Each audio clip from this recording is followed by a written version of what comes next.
Russia వైమానిక స్థావరాలపై చేసిన డ్రోన్ల దాడిని ఉక్రెయిన్ అధ్యక్షుడు జెలెన్స్కీ సమర్థించుకున్నారు.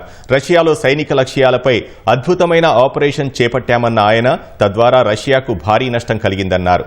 ఉక్రెయిన్ సెక్యూరిటీ సర్వీస్ సహా ఆపరేషన్లో పాల్గొన్న వారందరికీ కృతజ్ఞతలు తెలిపారు. రష్యా వైమానిక స్థావరాలపై దాడికి 117 డ్రోన్లు ఉపయోగించినట్లు పేర్కొన్నారు. ఇందుకు ఏడాదిన్నర కంటే ఎక్కువ సమయం పట్టిందని చెప్పారు. రష్యాలో ఫెడరల్ సెక్యూరిటీ కార్యాలయం పక్కనే తాము డ్రోన్ల దాడికి ఉపయోగించిన కార్యాలయం ఉందని జెలెన్స్కీ తెలిపారు.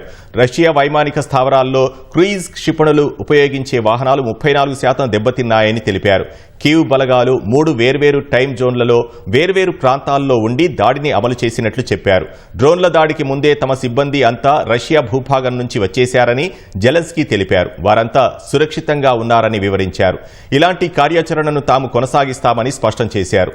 రష్యా తమపై భారీ దాడికి ప్రణాళికలు రచించినట్లు ఉక్రెయిన్ నిఘా వర్గాలు చెప్పాయన్న ఆయన ప్రజలు ఎయిర్ సైరన్లను నిర్లక్ష్యం చేయవద్దని కోరారు. ఈసారి రష్యా నావికాదళం కాలిబర్ క్షిపణులతో దాడి చేస్తుందని, వాటిని ఎలా ఎదుర్కోవాలో తమకు తెలుసన్నారు.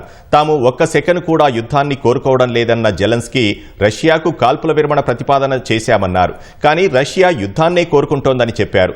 దౌత్యపరంగా ఆంక్షల ద్వారా రష్యాపై ఒత్తిడి తీసుకురావాలని ఆయన అంతర్జాతీయ సమాజాన్ని కోరారు.